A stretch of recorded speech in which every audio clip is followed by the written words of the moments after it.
একটি গ্রামের পাশে গভীর জঙ্গল। সেই জঙ্গলের পাশে ফাঁকা মাঠে গরু চড়াতে এক রাখাল বালক। তার নাম তপু। সে সকাল থেকে সন্ধ্যা পর্যন্ত সেখানে গরু চড়াতো। একদিন হঠাৎ সেখানে একটি বাঘ চলে আসলো।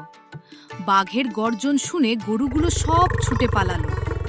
তপু ভয়ে হতভম্ব হয়ে সেখানেই দাঁড়িয়ে রইল। বাঘটি তার একদম সামনে চলে এলো। তপু চিন্তা করল, এখন পালিয়ে গিয়ে কোনো লাভ নেই, যে করেই হোক বাঘের হাত থেকে রক্ষা পেতে হবে।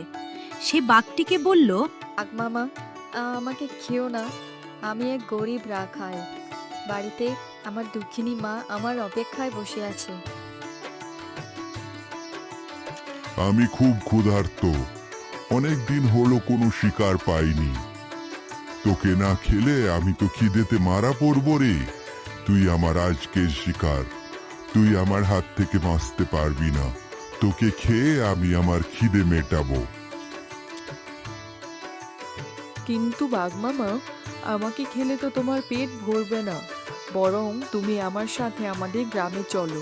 সেখানে অনেক মোটা মোটা ছাগল আছে। তুমি সেগুলিকে শিকার করে অনেক দিন ধরে খেতে পারবে। বলিস তাই নাকি? ঠিক আছে, তোর কথা শুনে যাচ্ছি, কিন্তু মনে রাখিস, চালাকি করলে তোকে কিন্তু ছাড়বো না, এই বলে দিলাম। ঠিক আছে, চল চল, এবার তাড়াতাড়ি চল। এই বলে বাঘ ও তপু দুজনেই গ্রামের দিকে রওনা দিল।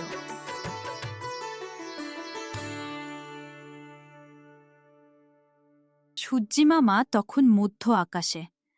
গ্রামের মানুষজন নিজেদের কাজকর্ম করছিল ও নিজেদের মধ্যে কথাবার্তা বলছিল। তখনই বাঘের সাথে হাঁটতে হাঁটতে তপু সেখানে এলো এবং জোরে জোরে চিৎকার করে সবাইকে বলতে লাগলো, কে আছো? বাঁচাও বাঁচাও, বাঘ এসেছে, বাঁচাও, আমাকে মেরে ফেলবে, বাঁচাও।